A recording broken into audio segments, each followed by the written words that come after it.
warahmatullahi wabarakatuh. Kami dari kelompok 8 ingin menjelaskan dan memberikan contoh mikroba yang hidup pada tanah, air, udara, dan pada manusia. Sebelumnya, perkenalkan, saya Arnia Salsabila dan akan bersama dua teman saya menjelaskan materi ini, yaitu Raiska dan Adinda. Sebelum kita mengetahui contoh-contoh mikroba yang hidup pada tanah, air, udara, dan pada manusia, sebaiknya kita perlu mengetahui pengertian apa itu mikroba. Jadi, mikroba merupakan organisme yang dapat hidup bebas di lingkungan tanah, air, udara, bahkan pada tubuh manusia. Jadi, mikroba itu ada yang memiliki sifat patogen, yaitu mikroba yang dapat menyebabkan penyakit pada inangnya, serta ada yang memiliki sifat non-patogen. Kita masuk ke contoh yang pertama, mikroba pada tanah. Mikroba pada tanah itu adalah komponen biota tanah yang menentukan kesuburan serta kesehatan pada tanah. Dari sekian banyaknya jenis mikroba pada tanah, belum terlalu banyak jenis-jenis yang dikaji dan dikembangkan oleh ilmuwan pada teknologi aplikasinya. Namun, terdapat pengaplikasian bakteri atau mikroba sebagai biofertilizer. Dari dunia bakteri sudah dikenal beberapa jenis mikroba. Kita akan masuk kepada contoh yang pertama. Contoh mikroba pada tanah yang pertama itu ada Azobacter sp, yakni mikroba yang melindungi tanaman dari patogen serta menghasilkan hormon pemacu tumbuh dan meningkatkan unsur hara nitrogen dalam tanah. Yang kedua ada Pseudomonas sp, yaitu mikroba yang menghasilkan enzim lignin untuk mengurai senyawa yang tidak bisa diurai dan menghasilkan hormon pemacu pertumbuhan tanaman. Yang ketiga ada selulotik, yakni mikroba yang menghasilkan enzim selulose yang berguna untuk proses penguraian bahan organik yang dapat meningkatkan kesuburan pada tanah. Mikroba pada air. Mikroba pada air adalah organisme mikrobis yang hidup di dalam air. Mikroba ini dapat bersifat menguntungkan atau merugikan. Kualitas air perlu dijaga agar tidak tercemar oleh mikroba berbahaya yang bisa berdampak negatif pada kesehatan tubuh manusia. Contoh mikroba pada air ada Anabaena.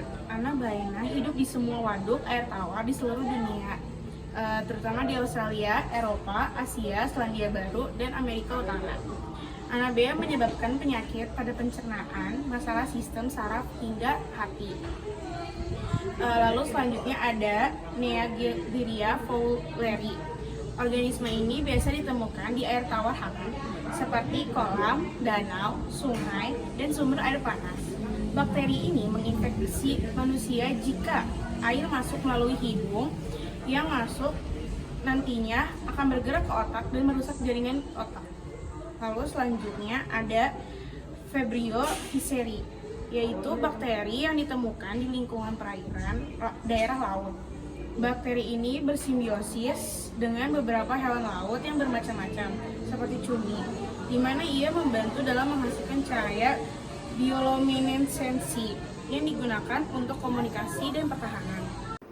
Contoh mikroba pada udara. Yang pertama ada Enterobacter aerogens. Bakteri ini dapat menyebabkan infeksi di banyak bagian tubuh, terutama di bagian pernapasan bawah, termasuk penyakit pneumonia. Jika bakteri ini mencapai darah atau bakteremia dapat menyebabkan sepsis. Yang kedua ada Pseudomonas aeruginosa. Bakteri ini menyebabkan penyakit terlokalisasi dan sistemik yang sangat serius dan tidak jarang bisa berakibat fatal. Penyakit karena bakteri ini dimulai dengan kolonisasi bakteri pada jaringan inangnya. Yang ketiga ada Haemophilus influenzae. Infeksi karena bakteri ini biasanya menular ketika kita menghisap droplet yang berasal dari penderita yang baru sembuh atau carrier. Biasanya menyebar secara langsung saat bersin atau batuk.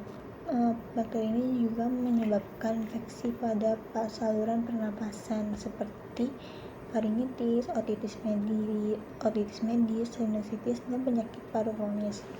Lalu ada mikroba pada manusia. Nah, pada setiap sel tubuh manusia ini terdapat sekitar 10 mikroba. Mereka hidup di lidah, di kulit, dan di banyak bagian tubuh manusia lainnya. Terus mereka ini dapat mempengaruhi fisik dan mental, perilaku makan, dan ketahanan tubuh terhadap penyakit. Contoh mikroba pada manusia yang pertama itu ada Staphylococcus aureus. Bakteri ini bisa ditemukan di daerah kulit seperti rongga tenggorokan dan saluran pernapasan. Staphylococcus aureus ini menyebar melalui kontak fisik dan akan menembus kulit yang luka sehingga menyebabkan infeksi. Yang kedua ada Streptococcus pyogenes. Bakteri ini biasanya ditemukan pada daerah kulit dan tenggorokan. Bakteri ini menghasilkan racun-racun yang bisa merusak tubuh. Terus penyakit yang disebabkan oleh si Streptococcus pyogenes ini antara lain adalah radang tenggorokan, demam berdarah, dan demam rematik akut. Yang ketiga ada Propionibacterium acnes. Bakteri ini biasanya berkembang biak di daerah yang menghasilkan banyak minyak seperti permukaan kulit dan folikel rambut. Bakteri ini menggunakan sebum sebagai bahan bakar untuk pertumbuhannya. Dan bakteri ini juga yang menyebabkan jerawat pada manusia. Kesimpulan yang dapat diambil dari presentasi kali ini adalah bahwa setiap mikroba di tanah, air, udara, dan manusia itu mempunyai manfaat dan kerugiannya di setiap faktor masing-masing. Memahami komunitas mikroba ini sangat penting untuk mengatasi tantangan lingkungan dan kesehatan.